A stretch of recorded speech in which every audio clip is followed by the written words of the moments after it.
તો આપણે ભાગ 2 ની અંદર આપણે આવી ગયા છીએ અને હાલની તારીખમાં તમને ખબર હોવી જોઈએ કે આપણે જે પહેલો ભાગ લીધો એ ભાગની અંદર શું હતું તો પહેલા ભાગની અંદર અવલોકનો પરથી મધ્યક શોધવાની આપણે વાત કરી અને જો કદાચ તમે ના દેખ્યો હોય તો દેખી લેજો કારણ કે સિસ્ટમ વાઇઝ આપણે ચાલીએ છીએ બીજા ભાગની અંદર આપણે શું શીખ્યા હતા પહેલા ભાગની અંદર બીજી રીત આ શીખ્યા હતા ક્રમિક સંખ્યાઓ શોધવી અને મધ્યક આપેલ હોય તો એના ઉપરથી આપણે મોટી સંખ્યા નાની સંખ્યા x ની વેલ્યુ શોધવાની તમે પહેલા ભાગ ઉપર જશો એટલે તમને મળી જશે પણ જસ્ટ રિવિઝન કરાવો જે લોકો નવા હોય આ વિડિયોની અંદર તેમને ખબર પડી જાય પછી આપણે એની અંદર ત્રીજી રીત શીખી ગયા હતા કે ખૂટતી આવૃત્તિ શોધવી આ એ બી આપણે શીખી ગયા કારણ કે એના અંદર મધ્યક આપેલો હોય અવલોકનોની સંખ્યા પણ આપેલી હોય તમે દેખશો એટલે તમને ખ્યાલ આવશે ને આપણે સારા એક્ઝામ્પલ લીધો છે તો આ ભાગની અંદર આપણા બે પોઈન્ટ આપણે લેવાના છે કે અવલોકનો ઉમેરવું કાઢી નાખવું આવા દાખલા પૂછાતા હોય છે પછી ભૂલથી લીધેલ અવલોકન હોય સુધારવું નવો મધ્યક શોધવો આવો અને કેટલાક દાખલાની આપણે શું કરીશું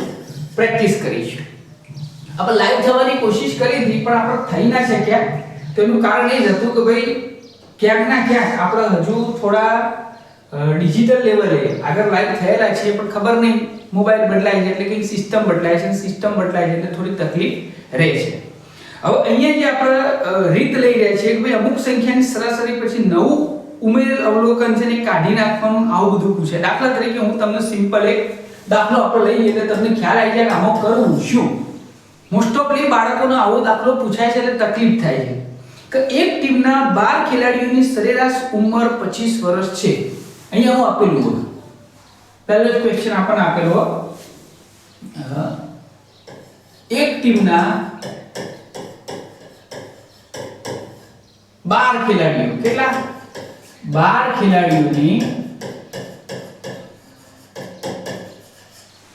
ખેલાડીઓની સરેરાશ ઉંમર 25 વર્ષ છે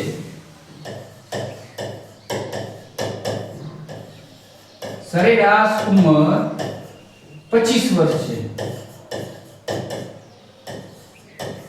સૌપ્રથમ આપણે એટલું યાદ રાખવાનું કે આપણને શું આપેલું છે અહીંયા જો સરેરાશ શું આપેલી છે સરેરાશ ઉંમર આપેલી છે એક ટીમના કેટલા ખેલાડીઓ તો 12 ખેલાડીઓની સરેરાશ ઉંમર આપેલી છે પહેલો પોઈન્ટ હવે આમાં એવું કહ્યું કે કોચની ઉંમર ઉમેરવામાં આવે તો સરાસરી ઉંમર 26 વર્ષ થાય છે બરાબર આની અંદર શું કર્યું ઉમેરો કર્યો કોચની ઉંમર શું કોચની ઉંમર ઉમેરવામાં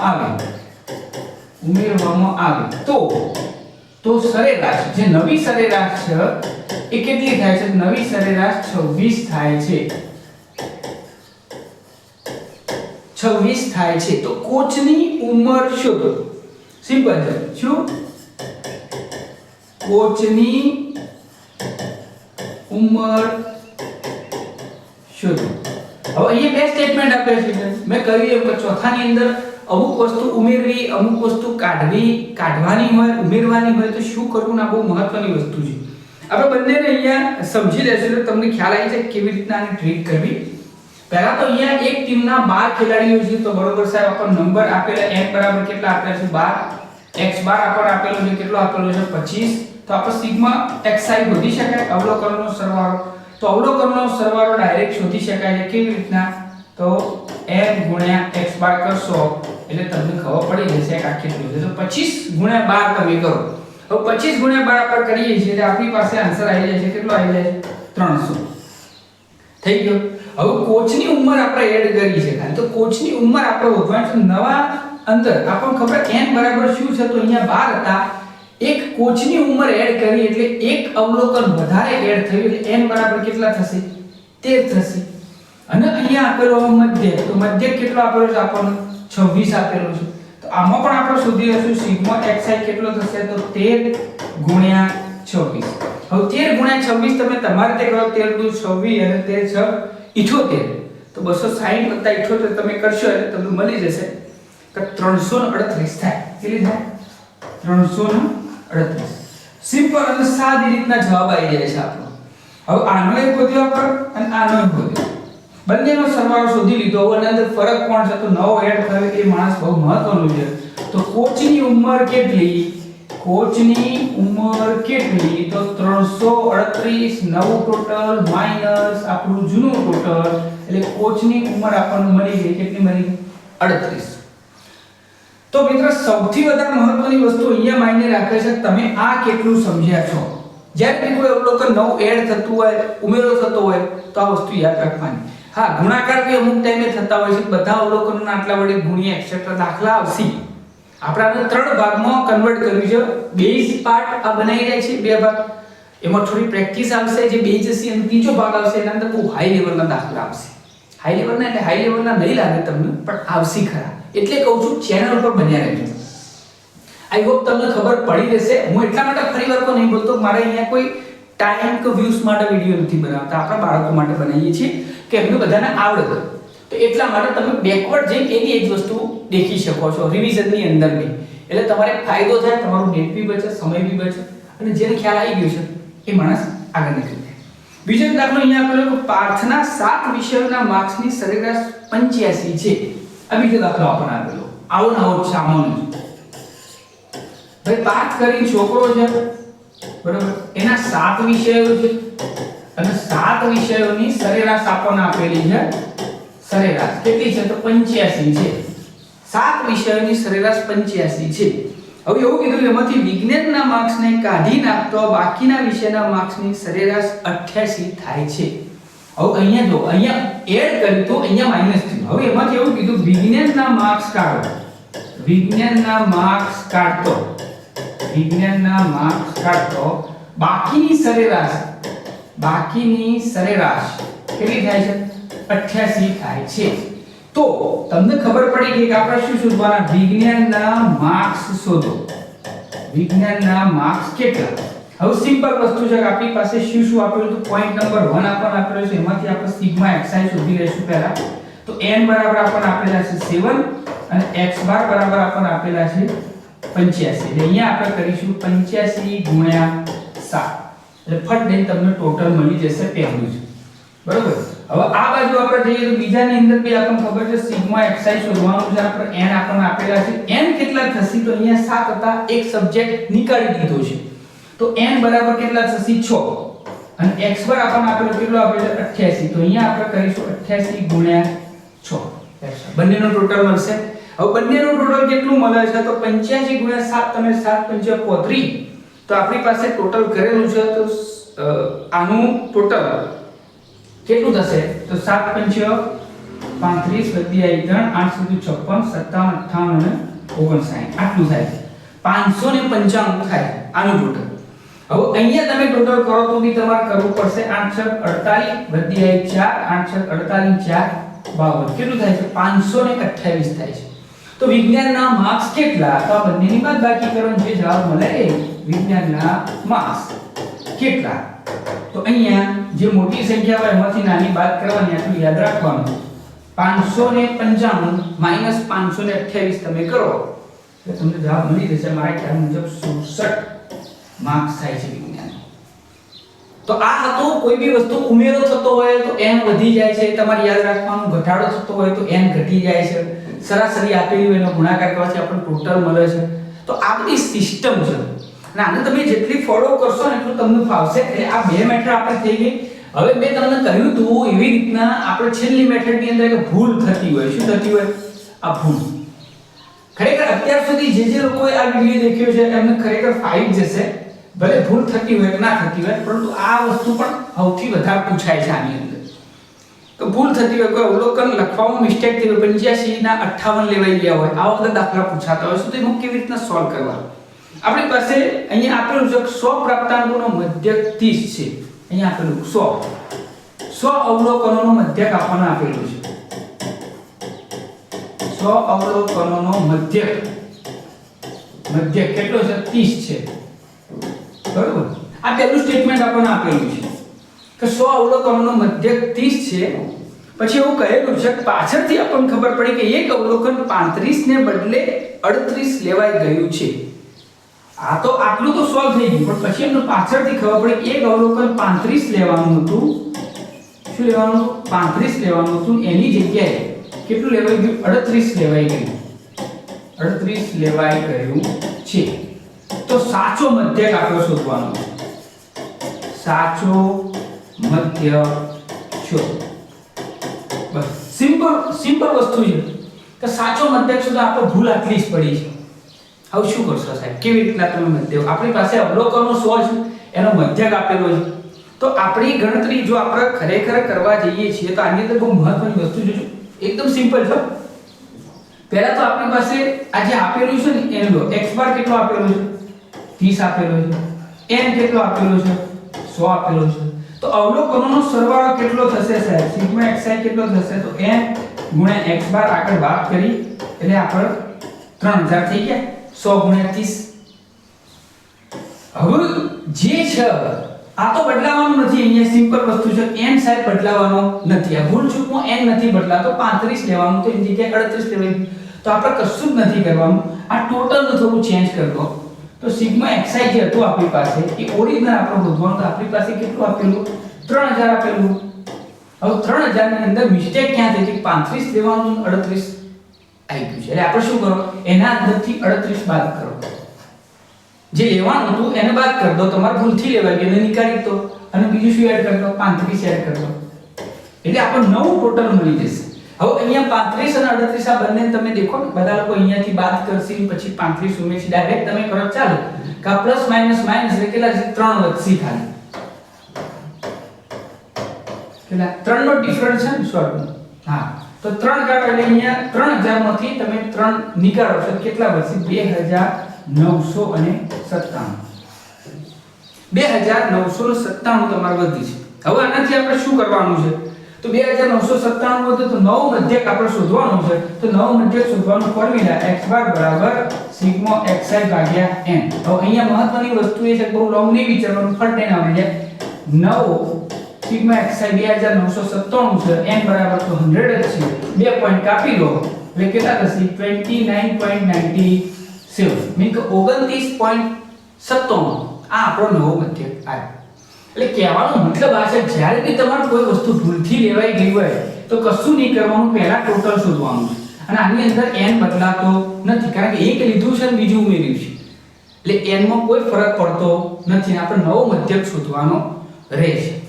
એટલે આઈ હોપ કે હું કોઈ રિવિઝન નહીં કરાવું તમને, ફરીથી નહીં બોલું. શરૂઆતમાં તમને વાત કરી એવી રીતના આગળ થોડી પ્રેક્ટિસ કરાવી આપણે દાખલાની એટલે તમને ફાવે. મેં કહ્યું તો શરૂઆતની અંદર તમને વાત કરી હતી કે ભાઈ આપણે શું કરીશું? તો આપણે આગળ દાખલાની પ્રેક્ટિસ કરીશું. કેટલાક દાખલાની પ્રેક્ટિસ. તો કેટલાક દાખલાની પ્રેક્ટિસ કરી દઈએ એટલે આજનો કોટો જે કરો બરોબર એ તમારે ક્લિયર થઈ જાય કે જે લોકો ખરેખર બેઠા છે એમને ફાઈ જાય કે ના ભાઈ આ વસ્તુ છે જ સિમ્પલ. હવે અહીંયા કેવી રીતના આની અંદર દાખલા પૂછે ને એની અંદર તમારે ગણિતનું નોલેજ જોઈએ. હવે મેથ્સનું નોલેજ જો તમારી પાસે હોય તો તમે આમાં ઘણું બધું એ કરી શકો છો કારણ કે એક એક દાખલો બહુ મહત્વનો હોય છે. હવે અહીંયા એક દાખલો આપેલો છે જો બહુ સિમ્પલ છે કે 30 થી 50 વચ્ચે આવતી અવિભાજ્ય સંખ્યાઓની સરાસરી શોધો. સિમ્પલ છે. જો કેવું આપેલું છે 30 થી 50 વચ્ચે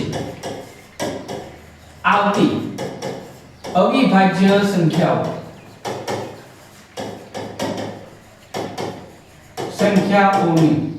સરાસરી શોધો.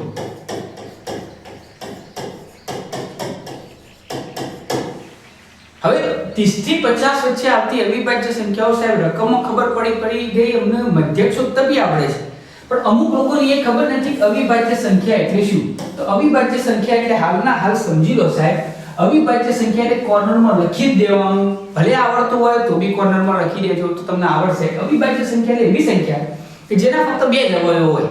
કેટલા? બે. એ સંખ્યા પોતે અને એક તો દરેકનો અવયવ છે. દાખલા તરીકે 3 એ અવિભાજ્ય સંખ્યા. તો 3 નો 1 વડે ભાગી શકાય અને બીજી 3 વડે ભાગી શકાય બસ. બાકી કોઈ સંખ્યા વડે આને ભાગી શકાય નહીં. એટલે આને શું કહેવાય? અવિભાજ્ય સંખ્યા કહેવાય.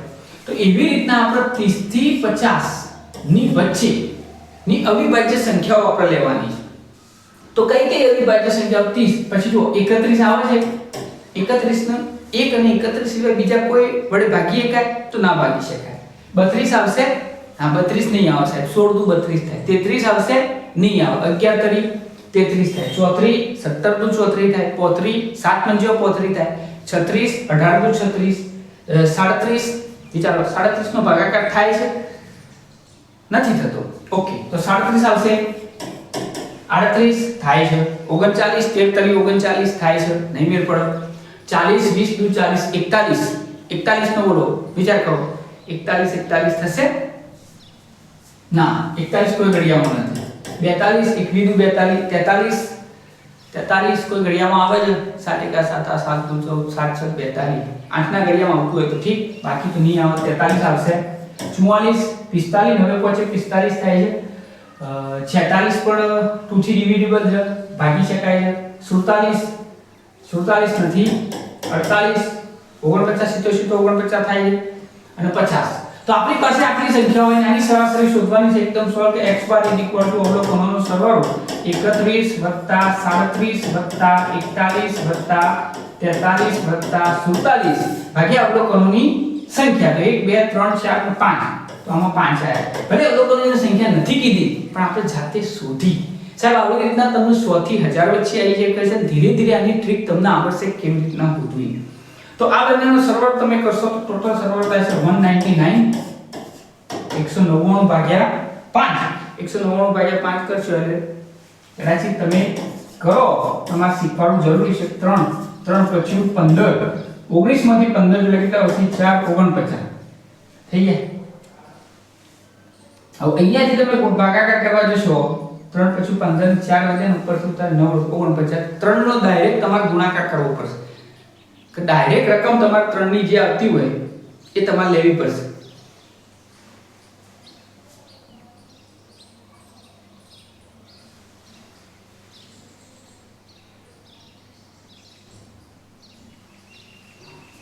નહીં ભાવની તમને 199 ભાગ્યા 5 કરવાના છે ને આપણે. 199 ભાગ્યા 5 તો સોરી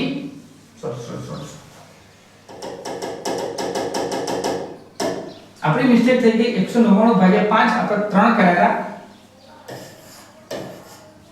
સોરી આટલે જ લો 5. તો 199 ભાગ્યા 5 આપણે કરવાના છે. 199 ભાગ્યા 5 કરશો એટલે 5 5 કરી 15, 15 વધે એટલે કેટલા વધશે? 4 અને 9 5 9 કેટલા થશે? 45. 49 માંથી 45 કાઢો 4 વધશે, પોઈન્ટ મૂકો, 0 મૂકો. 5 સીધો પછી 5 40 0 0. તો આપણો જવાબ અહીંયા આવી ગયો 39.8. આ આપણો મધ્ય થશે. ભાગાકાર સાથે તમને શીખવાડો, જેને ના ફાવતા હોય ને એ બી કરી શકે, બરોબર? એની બી થોડી પ્રેક્ટિસ થાય. આપણો એક જ મંત્ર છે કે ના બધાની પ્રેક્ટિસ થાય ને એટલા માટે.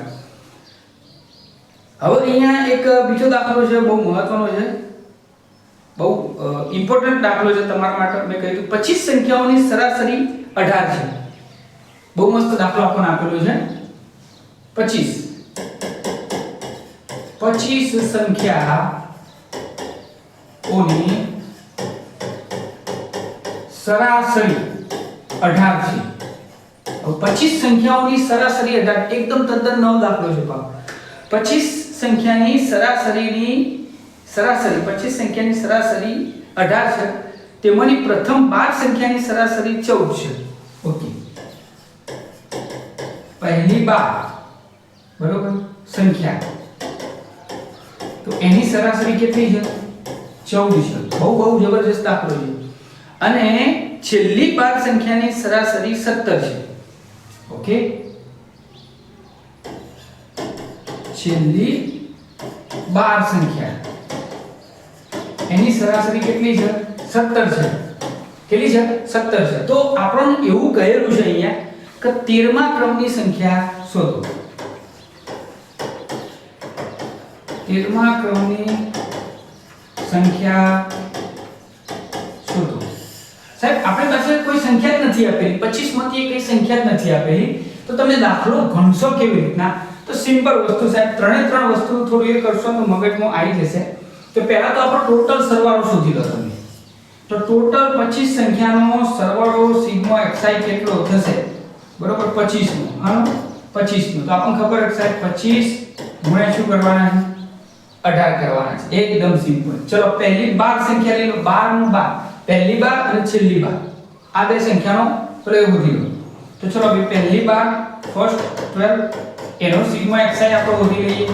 તો કેટલો થશે? તો 12 ગુણ્યા 14 અને છેલ્લી 12 લાસ્ટ બારનો સિગ્મા xi આપણે શોધી લઈએ તો કેટલી થશે 12 ગુણ્યા 17. આઈ હોપ કે તમે ફટાફટ કરી દેશો તો ઠીક આપણો ટાઈમ બચશે.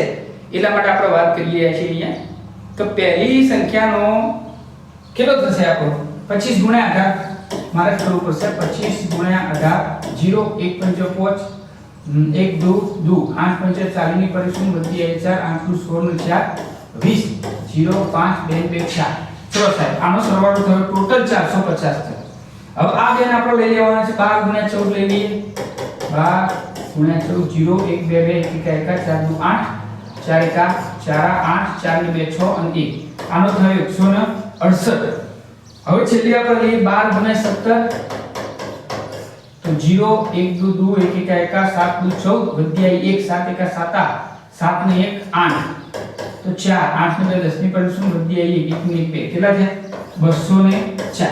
હવે આ જે સરવાળો કરો એ પહેલી બારનો અને આ છેલ્લી બારનો છે સરવાળો છે ટોટલ આપણે 13 ને ક્રમની સંખ્યા વધવાની છે જે બચી જાય છે વચ્ચે આવે છે. તો આ બંનેનો પહેલા સરવાળો કરવો સાહેબ સિમ્પલ. તો આ બંનેનો સરવાળો કેટલો 8 ને 4 12 નો બગડો વધી 1 6 ને 1 7 અને 2 ને 1 3 કેટલો થાય 372.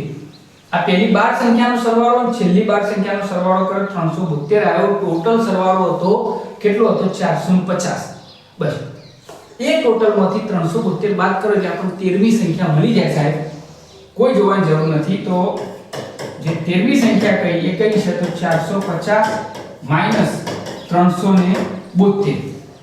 450 માઈનસ 372 કરશો એટલે તમને મળી જશે એ સંખ્યા કઈ છે આપણી 78.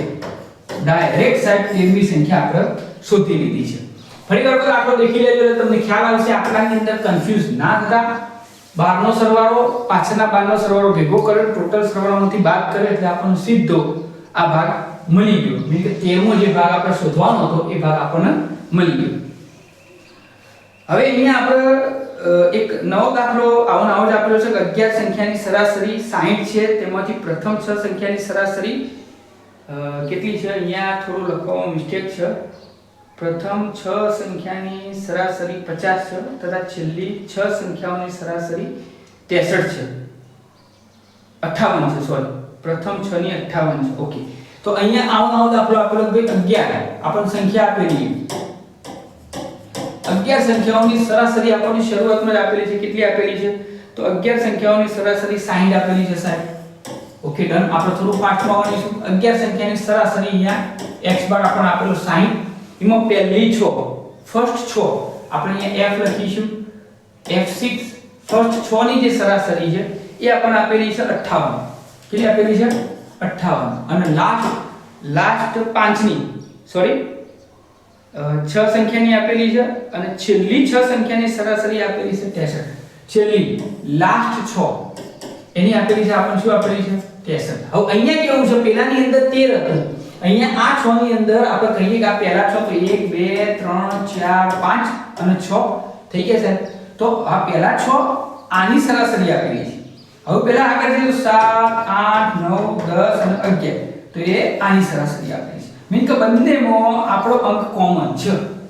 આ બહુ જબરજસ્ત અલગ દાખલો છે એટલા માટે. તો 6 ક્રમની સંખ્યા શોધો. તો આપણે પહેલા તો એક આપણું સ્ટેપ જે છે ને સ્ટેપ આપણે કરી દેવાનું છે અહીંયા. આનો ટોટલ સરવાળો આપણો ઉદિલિક સિગ્મા xi કેટલો થાય છે સાહેબ તો 11 ગુણ્યા 60 એટલે 11 6 66 કેટલા થયું 660. ચલો કેસ ખતમ. આ બાજુ આપણે લઈએ f6 આપણને આપેલા છે તો એને આપણે કરી દઈશું કેટલા કરી દઈશું 6 ગુણ્યા 58 કરીશું 8 6 48 વધી આવી 4 6 35 ને 4 34 એટલે 438 f6 l6 લાસ્ટ 6 હતા એની કેટલી થાય છે 6 ગુણ્યા 63 તો 6 તરી 18 વધી આવી 1 4 4 36 ને કેટલા થશે 37. આ ત્રણ સરવાળા કરવા તો બહુ મહત્વના છે આપણે. હવે આ સરવાળો જે કરો ને આપણો સાહેબ આ સરવાળો જોજો બધું પેલા જેવું જ કરવાનું એ બેનો સરવાળો કરતો તમે એટલે અહીંયા આપણે કરી દઈએ 348 378 8 ને 8 16 નો સગડો વધી આવી 1 7 7 ને 3 10 ને 11 12 7 ને 4 11 ને 22 બગડો વધી આવી 1 3 3 6 ને 7 કેટલો થાય છે 726 થાય છે.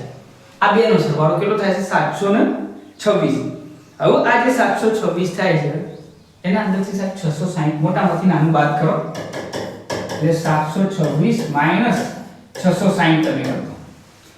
હવે પેલા જેવો સાહેબ પેલામાં એક જ સંખ્યા હતી પણ અહીંયા બે સંખ્યા છે. એક સંખ્યા બે વાર આવી છે. સમજો હું તમને કહું આપો છો કે આના અંદર છઠ્ઠા નંબરની આવી છે અને આના અંદર બી છઠ્ઠા નંબરની બે વાર આવી છે. એટલા માટે આની બાદબાકી તમે કરશો બરોબર. આપણી પાસે કેટલી વધશે? 66 વધશે. એકદમ સિમ્પલ સાહેબ. કારણ કે આપણે જે વધારો થયો હતો ટોટલની અંદર એ વધારો આપણને મળી ગયો કે છઠ્ઠા ક્રમની સંખ્યા જે હતી એ સંખ્યા કઈ હતી? આ 66 હતી.